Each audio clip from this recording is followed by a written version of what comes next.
sport is so binary, isn't it? It's basically win or lose. And you got to roll with the punches, whichever way that goes. So just tell me about that World Cup piece and sort of, you know, your emotions during that time. How long have you got? No, it wasn't a nice time for me. It's probably the worst time in my life, to be honest. In terms of, so for those that don't know, I didn't make the World Cup squad just like in 2021, the delayed 2020 World Cup. And it wasn't something I was kind of expecting. It was a bit of a shock to me, to be honest. And I think that's the bit that hit me the hardest. And again, like, not because I'm arrogant or like I back myself, but I think when you're in that environment, you have to have a level of belief. And I genuinely believed that I was good enough to be there. I think most of the rugby world seemed to have agreed, which almost made it harder because everyone was so lovely and so many people reached out, but I just didn't have words because I didn't necessarily understand. And that for me was probably the hardest bit. Probably didn't deal with it in the best way. I just buried my head. I couldn't really watch any of the games. I wasn't really there for some of my closest mates who were competing. Like, my whole heart wanted them to win and to be the best and to see Sarah Hunter lift that cup. Like, that, nothing would have made me happier than to see that. But to actually be on the end of the phone and hear about the camp life and be able to be a support network for those that I was closest to, I really, really struggled with, to be honest. So yeah, I just buried my head. But in doing that, I actually found so much love and respect for the girls that were at Gloucester Hartbury. So I ended up playing in the cup, was left at home. We had such a good time. The girls rallied around me so unbelievably well. And yeah, it just made me feel so special, I think. And that for me got me through. So again, that support network was just unbelievable. And how do you sort of bounce back from that when that's happened and it's sort of a decision that's been taken out of your hands? How do you kind of bounce back, and how quickly can you bounce back from something like that? What's the best way of doing it? I think the best way of doing it is, but I think that what I did was actually probably one of the best ways of doing it. So we came back at the end of the year. We won the league. We came second in the league, but we won the cup. So yeah, we managed to, Zoe and I lifted the cup at the end of the year. I think it was a pity vote from a lot of the girls in the Prem, but I ended up as Prem Player of the Year as well. So like, there was nothing more I could have done in terms of to put my hand up and say, I'm still here, like, I've still got this and I still want this, if that makes sense. But it was definitely a decision that I had to make. Like, it was a mindset shift, because I was 32 at the time, I believe. So I didn't know whether it was going to be, we don't want you now, we're not going to want you again. So I kind of just got my head down and wanted to prove a point with it, I guess. But yeah, just be like, I'm still here, like, I'm still fighting and I still really, really want this because playing for England means everything to me. So I guess in life, in everything you do, you kind of are faced with crossroads at times, and it's like you either stand up and fight or you kind of let that decision or that occasion take over. And I'm too stubborn and I'm too competitive, and I was not willing to let that occasion take over, and I just had so much fight left in me, and I thought, at least if I go down showing what I'm about, and I can get people talking about that, if that makes sense. So yeah, I just ruffled my sleeves up, put my ego to the side and just went after it. And so glad that I did, because I'm absolutely loving the setup now. I'm really enjoying being back with the girls. I love the girls to pieces. Gloucester girls were unbelievable that whole year, and I'm definitely grateful for all of those around me that helped it happen. I also wonder if it kind of makes it somewhat sweeter to be back in the fold now, kind of having gone through that experience. It's pretty shitty at the time, isn't it? But actually, the other side of it, and now it's turned out the right way, the fairy tale ending, it's probably quite a sweet feeling. Do you know what it is? I think, what's that saying? Like, you don't know what you've lost till it's gone or whatever. But it made me realise, like, there's been a few times in my career that I've realised, like, how much this means to me and how much I want it. And while I'm still playing, I'm still enjoying my rugby and I'm going all right. Like, I will always put my hat in the ring to play in England, in an England shirt, because it is, like, I love it. Like, representing my country is so special, like running out, singing the anthem, being in the changing room with the girls, just being around people that push themselves as hard as these girls do weekly, daily, and also the coaches.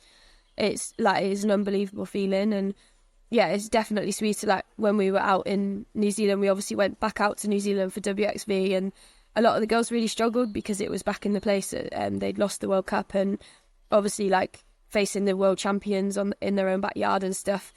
Like a lot of the girls, they did have, like, we had a few meetings about their mindset going into it, but they were class. Like everyone just got their heads down and wanted to almost right some wrongs for us and to be part of that journey. Like when I had my that cup in my hands at the end, my mum and dad were out there as well. They actually flew out for the World Cup, so mum left her job to go out there to support, and to be back out there with them again and then have the cup. Like there's loads of photos of me crying, basically, like with Sarah Hunter like leaning on her shoulder, obviously out there in the coaching role. But it meant so much to me to be back there, and to get that win was everything. Like I know both squads had changed and all of that sort of thing, but at the end of the day, like England beat New Zealand in New Zealand, and I was part of that, and I was dead proud to be part of that for sure. Comparisons are always made between male sport or men's sport and women's sport. Do you need a different support system to the men competing at this level or not? Is it comparatively the same? What do you get, or what do you need that maybe on top of what the guys get, or is it all very, everyone just needs the same stuff? I'm just wondering from a physical perspective, from a mental perspective, what's in place that is unanimous across the board, and then also is there anything else? You don't know, because I've no idea of the setup with the men. I'd like to think it's very similar. I'd like to think that, especially like in an international context, we get the same sort of stuff, because at the end of the day, we're both performance elite athletes, and if there's a performance enhancement, like we've seen the boys in the cryotherapy, for example, or like infrared saunas, that sort of stuff, if that's something that has a performance benefit and is something that we're striving for, then it should be the same for women. I don't see as a physiological difference that performance benefit wouldn't help both, if that makes sense.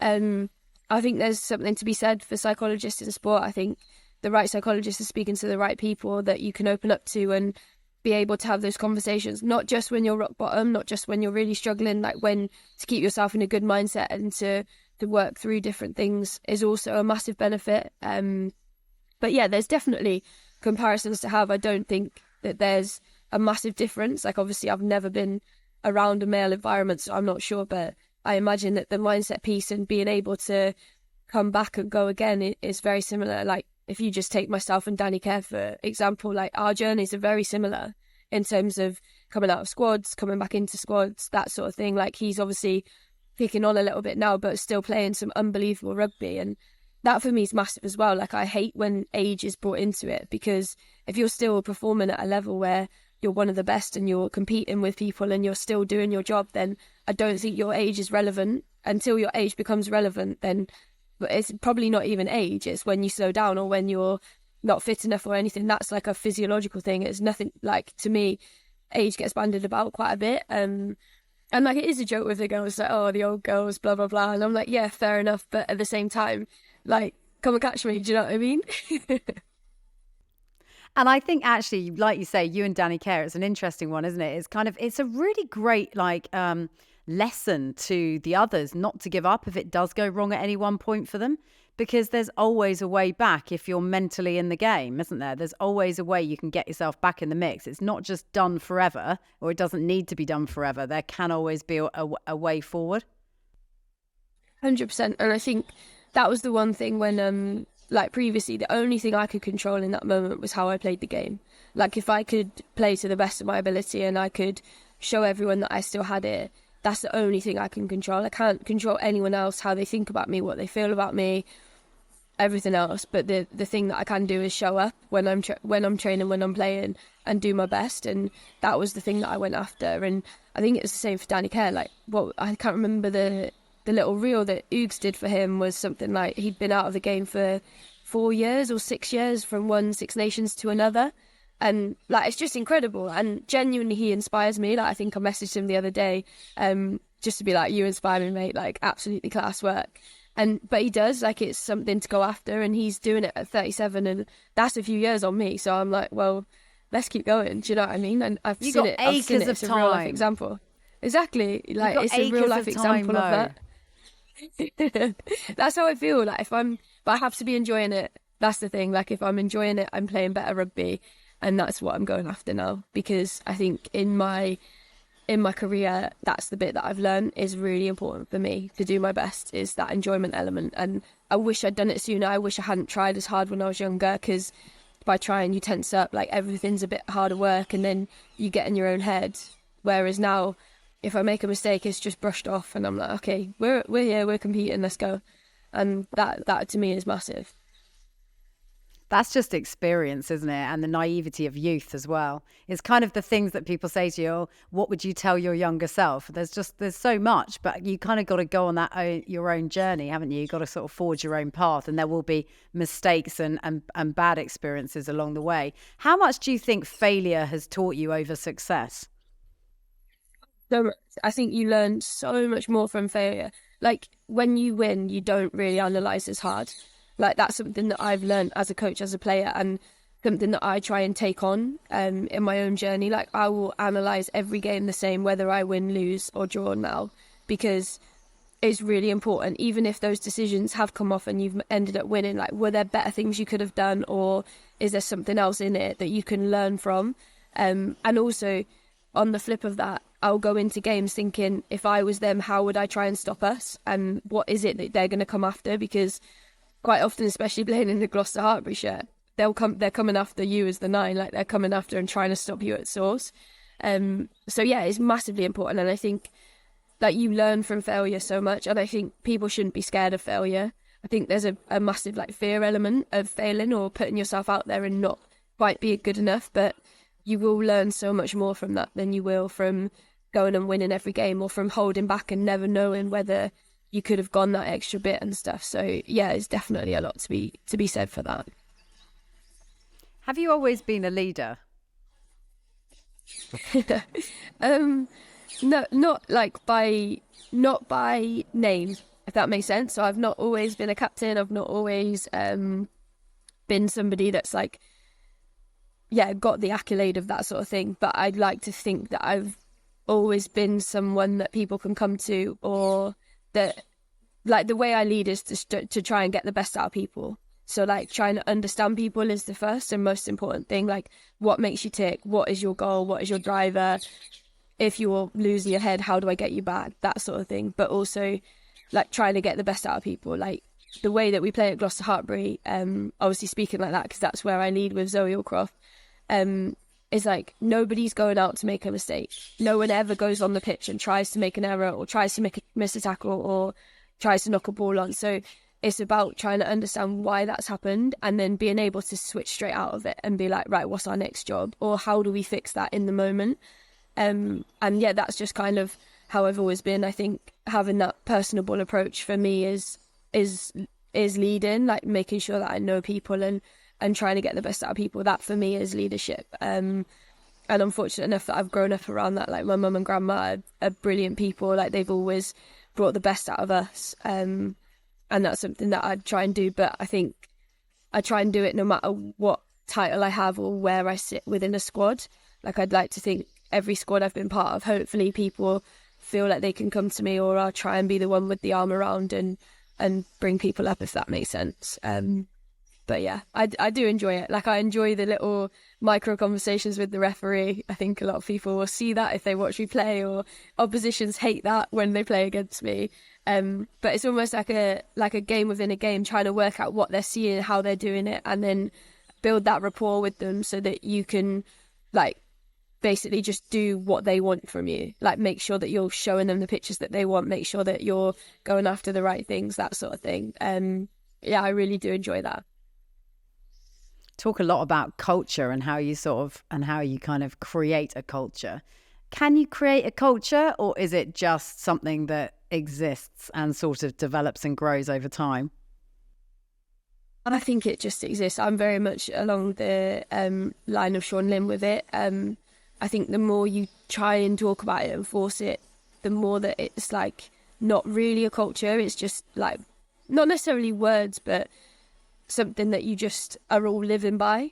But I think if you can genuinely like enjoy people's company or know the best, like get the best out of people and everyone's just trying to be a good person in that, then that's how you breed that culture, if that makes sense. Like I said, like, people aren't going out trying to be horrible to each other or anything like that. If there's a slip of the tongue or someone gets frustrated in a moment, it's always like, why are they frustrated? Because there'll be a reason behind it. Like, is there something going on in the background or that sort of thing? I think I've just been brought up like that. Like, my mum was a teacher previously, I was a teacher, and I think, like, I liken it to having a naughty kid in the class. So if you've got someone that's playing up quite a bit for you in the class, there's probably something in that. They're not trying, like, they probably just need a bit of attention, or there's something going on that they need to be spoken to, and it needs to be something that you work out with them. There's definitely the way that I've kind of been brought up, is there's always a reason behind everything, and to get to the root of that, you'll then get the best out of people, if that makes sense. So yeah, if that answers your question. I'm not sure I even answered your question then, but... Yeah, but you're trying to get the best out of them from, like, sort of like you say, sort of a team ethos way, but also you got to get the best out of them in terms of performance. So how do you sort of marry up the two, and how do you end up with a seriously high-performing, consistent setup? I mean, you have that with England, right? There is a seriously high-performing setup there, and you are winning more than you're losing by some margin. And the opposition are finding you hard to break down. So how do you create that? I mean, there is such a thing as there not as a winning mentality, but you've obviously got to keep feeding it. Yeah, 100%. I think winning becomes a habit. When you know how to win, it becomes a bit of a habit, and there's so much belief in the squad that actually when your back's against the wall, like, you know you can get the job done. You know you've got so many facets of your game that you can go to. I think competition's huge. I think making sure that people have that drive to be better is massive. So, like, I'm so internally driven that I just want to be the best that I can be. And every time I'm on the pitch, I'm trying to do the best of me. But if you're driven by external things, or if you're driven by that bit of competition, like, that's super important that you've got that. Like, it's a highly competitive group. Everyone is out here to win. Everyone's out here to do the best. And representing England is, like, one of the greatest accolades. So I don't think you need to have too much drive with that. I think people are so driven for that it kind of takes care of itself, if that makes sense. And then everyone's just on it. Like, everyone owns their stuff, because you don't want to let the person down, like, next to you down. Like, you are out there to put your body on the line for the girls, and everyone along that line is exactly the same. And you kind of know that it's just lived and breathed, if that makes sense. So you don't need to talk about that. Like, we know when we're taking that field that we do not want to take a backward step. And that just goes without saying. Like, the white wall mentality, we're coming, and we're just going to keep coming. But it's definitely been harboured over time. Like, the time that I've been involved in the setup, I think it's like 12 years or something now, which is daft. But yeah, it's definitely something that is kind of passed down through the generations and has always stayed quite consistent through my England career. You're definitely the right person to ask this of. What's a really great thing that you live by every day that other people can learn from you about performance? What is one thing that they can do every day to improve their performance? I think for me, probably the best thing that I can suggest is surround yourself with good people. Like, where your attention is, your energy will follow. So if your attention is on, like, loads of negativity, or the fact that this person's done that, or that person's, like, your energy follows that, and it's almost like a sap. So I'm massive on being around good people, being around people that bring me up, being around the girls, or speaking to my family, or going and see the little ones, because that just resets me. So yeah, I think that's probably why I've been in a place for so long, and definitely learned it over time. But even to the point that now sometimes I'll walk away from conversations because I'm like, nah, I just don't want to hear about that. Do you know what I mean? Like, you guys can deal with that. Like, I'm going to go and get a coffee, or that sort of thing. So, like, owning that space for you and surrounding yourself with good people is huge. Oh, it's a great thing to live by. Mo, thanks so much. It's been lovely speaking to you. Not at all. Absolute pleasure. Thank you.